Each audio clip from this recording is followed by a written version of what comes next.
Welcome to Watch JoJo Cooking. I'm Cody and today we're going to be all about cuts. So I'm going to be doing multiple veggies, peppers, how to cut an avocado, what to look for in an avocado. Gonna slice up some tomato, then we're going to dice it afterwards.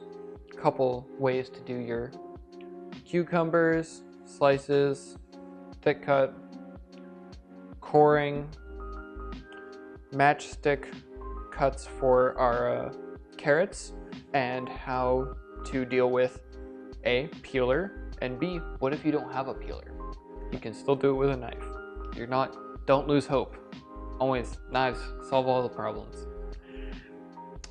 We got our mushrooms, different cuts for say like a stew, slices, how to mince garlic, and how to get good yield out of that, and my personal methods of making sure that cutting garlic is a nice, easy process. Quick trick to show you how to do small diced Julienning peppers, so how to core that pepper, get good yield out of it, and then slice razor thin. From here on, you could dice if you wanted for, say, a quiche.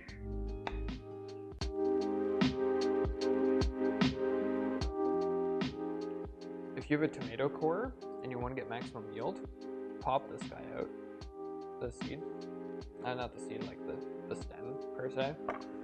Get that out of there. Cool, so now you have this guy. So now let's say you don't have a tomato core. There's two ways to approach this. There's the cut in half and then cut around, or what I sometimes do is I'll do the 4-point cut here, here, here, here, and then just pop out the core.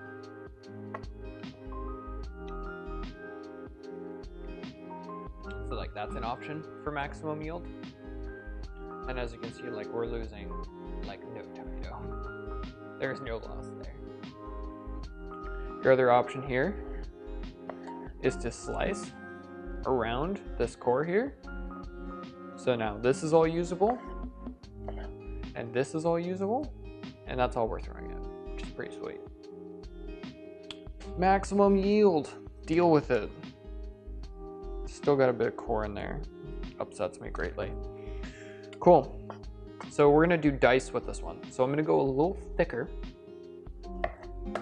but I'm still gonna slice there. And at this point, past this cut, stability, it's no longer stable enough for me to get a knife in there, but you have all this tomato left. And you wanna get like 1 or 2 more slices, right? Maybe you're feeding 6 people with this tomato, 6 different burgers, right? What you can do, cut in the side there. You can see a little bit of height here, and you're just gonna push through. As you can see, I'm almost sawing, because once again, I'm letting the knife do the work. And pushing through isn't as effective as slicing through. If you have a really sharp knife, you can probably like just push through, but so now you have your tomato slices. And then this guy, we can still dice. So we'll 1, 2, 3, and then just pass over it a couple times. Still good for a salad. Probably could avoid this little seed part here.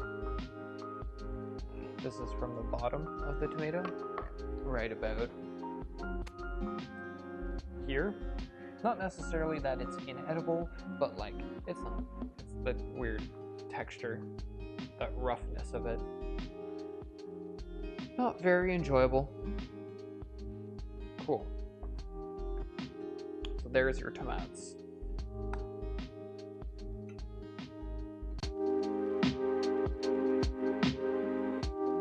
Next up, we're doing avocados. I bought 2 avocados.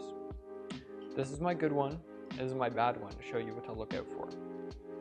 So you can see the real darkness here. Not necessarily the whole thing. I'm still going to be able to salvage some of this, but you can see the seed is gone. You can actually see into the avocado. You can see the green in there. And so the seed is gone, and now everything inside is oxidizing. So I'm assuming that probably all of this onwards is all dead. It's all gonna be brown to black. It's gonna look bad. It's probably gonna taste bad too, so I'm not gonna use it. So, my method. Clean knife. Slice in, break the skin. It's not sitting there. Now I'm gonna walk the avocado along the knife. So instead of slicing the avocado, I'm walking it along. That's gonna make it maintain its angle so that it's nice and even, and then does this wonderfully. Turn, pop. Next, seed. It's gotta go. Some people say taking your seeds and keeping them in your guacamole makes it so that it browns less. I don't know if the science behind that's legit. I prefer to just use a heavier acid, like a lime juice. I usually go pretty hard on my lime juice for my guacamole, so that it preserves it. Or you can use very, very thin slices of like lemon or lime and put that on top and kind of make like a shell on top, and that will prevent the browning and the oxidization as well. Also, with your guacamole, you want it to be airtight when you seal it. So like, let's say you're doing absolutely no like citrus covers or anything to try and preserve the top layer, and you're just gonna scrape it or stir it in. You can stir it in if it's thin enough. You wanna have like a very, very tight vacuum seal. So now you got this guy. We're gonna core it with a spoon. So let's say that like it was brown around these edges. This is actually like just a gorgeous avocado, but like let's say it wasn't pretty.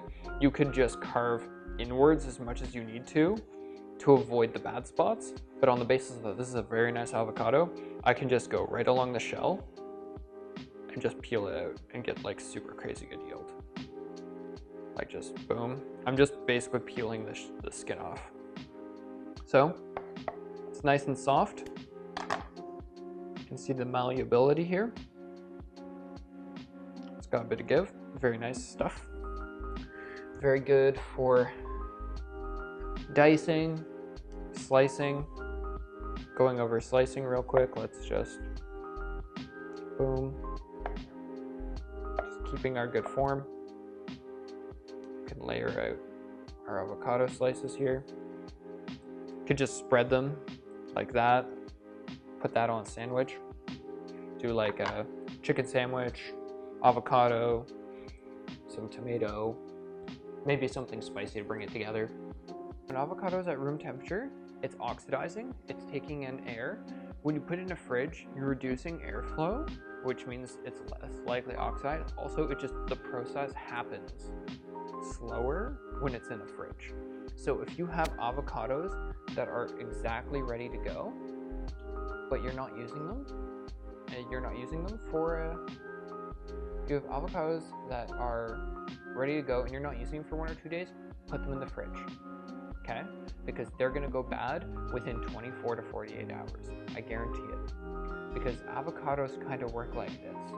I'm not ready, I'm not ready, I'm not ready, I'm ready, okay, now I'm crap.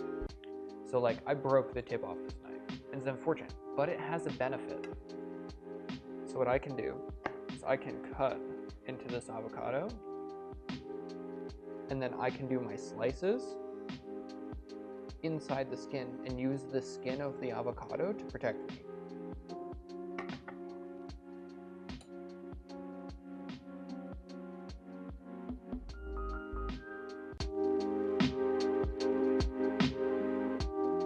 Mushrooms are generally a little dirty. So what I like to do before I deal with them at all is I want to give them a rinse in cold water. You want to avoid the hot water because you'll make them too soft, and you almost start cooking them, like just the outside layer with the heat alone. So cold water is what I would use to wipe all this junk off here. Cool. If we're like chopping them up for a stew, we could do a dice. Anytime I go to work with something that's half, like round, if I'm going for like half moons here, I want to half it first so that it sits flat. It's not going to move as much, safer for cutting, right? So this will be good for if I wanted to, like, say, quarter it for a dish where I wanted like full pieces of mushroom, but not like too full. Or perhaps I'm going a little thinner. I can just go my razor thin cut here for slices. As far as dicing goes, I would chop that stem off first and then maybe do a couple slices. Just break it down so it's a little more even, and then I would just pass over it a couple of times. If you were looking for like a mince, for like a filling for something. Now for a burger, I think I would just go with slices. I would stand it on its top, and I would just go nice and thin like that. But what I would use here is I would probably prefer to use like a portobello mushroom or something. So what I would do here is I cut my ends off, so I'm dealing with just this cucumber. And then I'll half it. So multiple points of contact, and I'm just gonna pull backwards all the way. Nice and even. You've got just your traditional slices, right? For your like salad, etc. So like this is perfectly acceptable for a salad. You could go as razor thin as you'd like, as long as your form is tight. Delicious. But like, let's say you have a dip and you want to use cucumber as a finger food, which is completely reasonable. Cucumber is delicious. You've got this guy, you've got these seeds, and if this is sitting at like room temperature for a bit, this is going to get really soggy really quickly. So what you can do is take a spoon, put in the edge of it, just drag it down,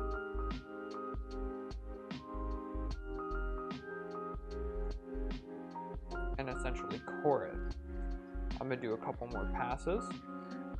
I'm trying to, you can see the like almost bubbles, like this is the center. I'm just scraping until that's all gone. So all that's left is nice and firm. So now we're gonna make some sticks. Cool? So what I'm gonna do is I'm gonna just rock through.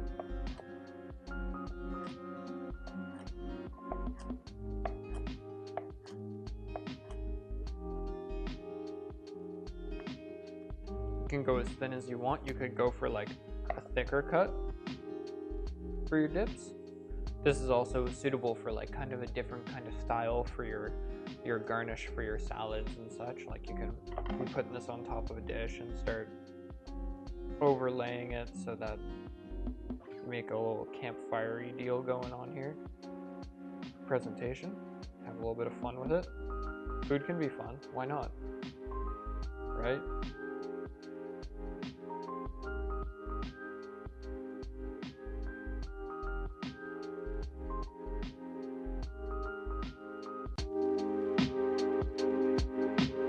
So now we're gonna go for like slices. I like to go and get crescents, but you can go this way as well. But the catch is then you have to get rid of the core. I like having the core there, keeps everything in place. Makes the onion very stable, which makes it a pleasant little dream to cut. Slice here. So depending on how small you want to get it, let's just push our knife through until we hit basically the core. Do that again, just slice. Once again, you can see I'm just about to hit it. Boom. And one more time. The closer you are, the less stable it is. So like you can do a bunch of thin cuts to do a mince, but like you have to be very, very careful because this will get less and less stable as you make it rely on less and less connections. So then we're gonna do cuts inwards.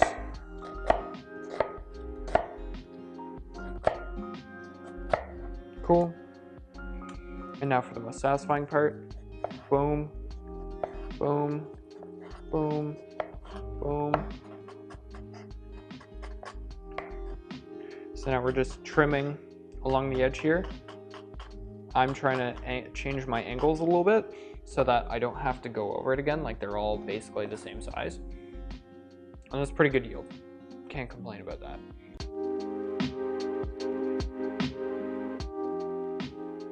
As we know, I like to use fresh ingredients. So my favorite, fresh garlic. You can buy pre-chopped in oil, but like maybe that oily texture adds something you don't want to your dish. So I prefer to use fresh. So we break down our bulb into cloves. You got two ends here. So what I like to do, snip my ends. And then you have to get the skin off. So what I do is I slice in so that the skin is cut. And then if you're lucky, it'll all just peel right off. And you're giving yourself a point to peel from.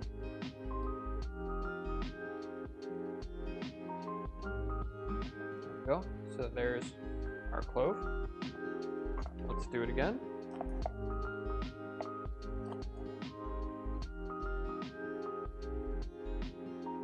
Slicing inwards. And then unwrapping here. Now we've got the second clove here.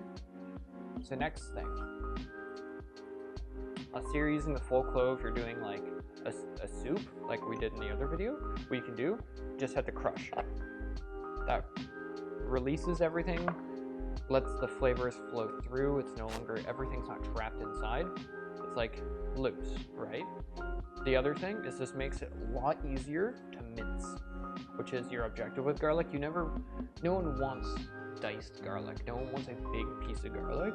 You want it to be flavorfully there, but not like a surprise punch to the face.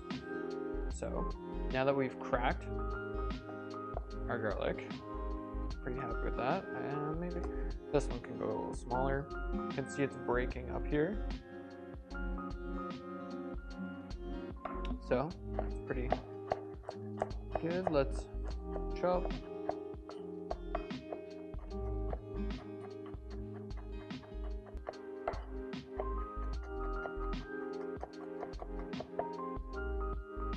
Cool. And then now that my first pass, I try to go as thin as possible because I'm trying to save time. And then after that, I'm just gonna keep my fingers way out of the way. And I'm just gonna pass over in a rocking motion repeatedly. Tidy up, change the angle a little bit, clean up the knife because anything stuck to your side of your knife is not getting cut.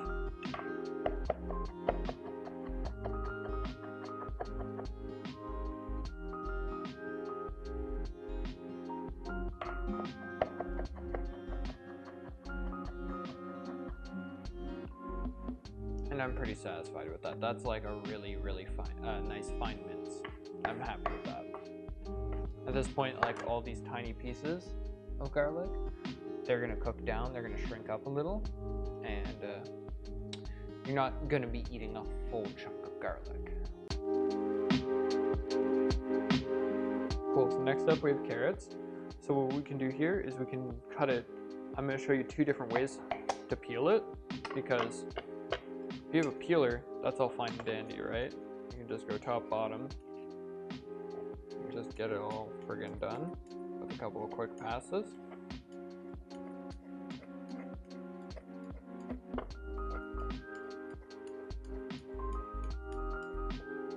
And then reverse, do the other half, and just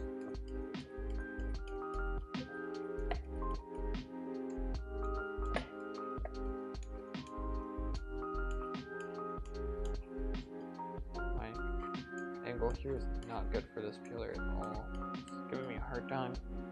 Cool, so like, that's gonna get your best yield, right? Like, this is all just the unusable skin.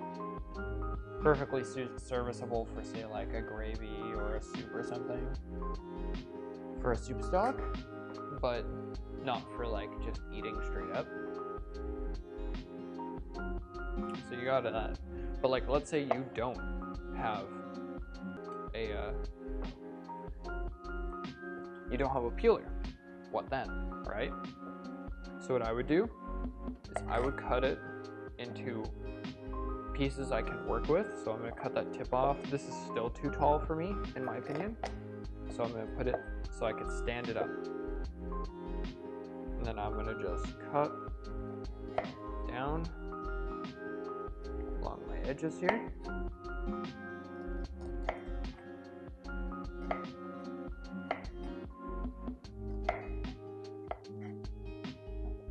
This is why the knife is the most important tool in the kitchen, because you can use it to substitute almost anything. Not perfect yield, but like, it works. So like, you can see that greenness, that's gonna be really firm. So I'm gonna slice that layer off. I'm gonna go until that greenness is basically gone. I'm pretty happy at that point. That's our knife trimmed. This is our peeler trimmed. Obviously there's a lot more loss here, but like, when it comes down to it, you have a solution if your peeler goes on you. Which is pretty cool. Pretty cool. So then, how do we want to cut this? Well, got our slices. Be careful because it rolls, so you want to have very good stability. You can see I'm using the rest of my fingers to just kind of shape. That's also safer because now you have a flat base to cut with. Also means you get to cut faster, which is kind of nice, because like, if you're using a rocking, rolling surface, I'm not going to want to cut fast because that's where accidents are going to happen. But also, we can go the carrot stick route. We can go half and then roll it so that the corner is facing up. Cut into that. Makes them nice and even. Maybe give this one it was a little fatter, so I'm going to cut it into more pieces. So now you have carrot sticks. And what's nice about cutting them this way is that you have like the combination of densities for your sticks. But let's say you want to go like really fancy, you want to have a nice carrot garnish. You can take your carrot here, slice it razor thin, so you got these guys.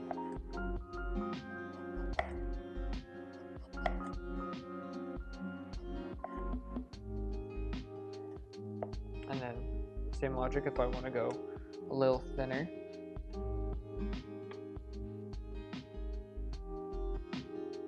I can just saw my way through. Be careful not to apply too much pressure. If the knife starts going in a direction you don't want it to, you need to be able to pull away before it goes and bites your fingers. Cool, so I've got all these thin little slices here. And so what I'm going to go for is like this matchstick garnish. Get it, there you go. So you got the match, these guys here. Let's make this even. 2 for everybody. Symmetry is awesome. Cool. Go nice and thin.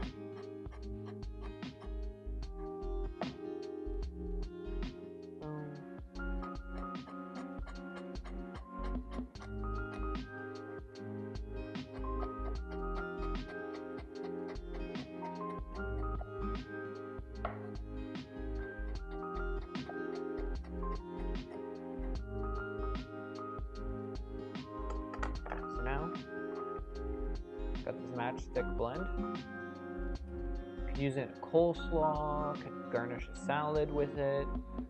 Do the same thing where I did with the cucumber there. Go for height.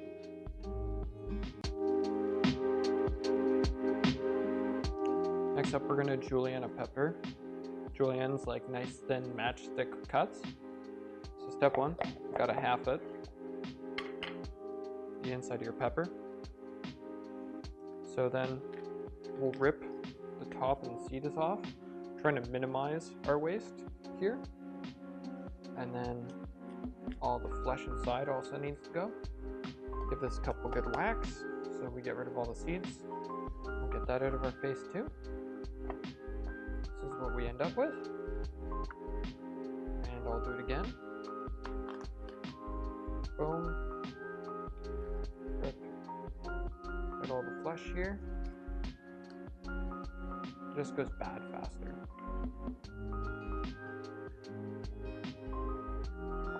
We're gonna go razor thin, just for fun.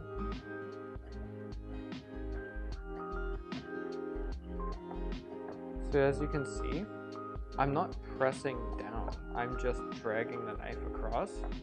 And then as I get to the end, I'll drop it. I'll keep going. So I'll do that again. Boom, boom.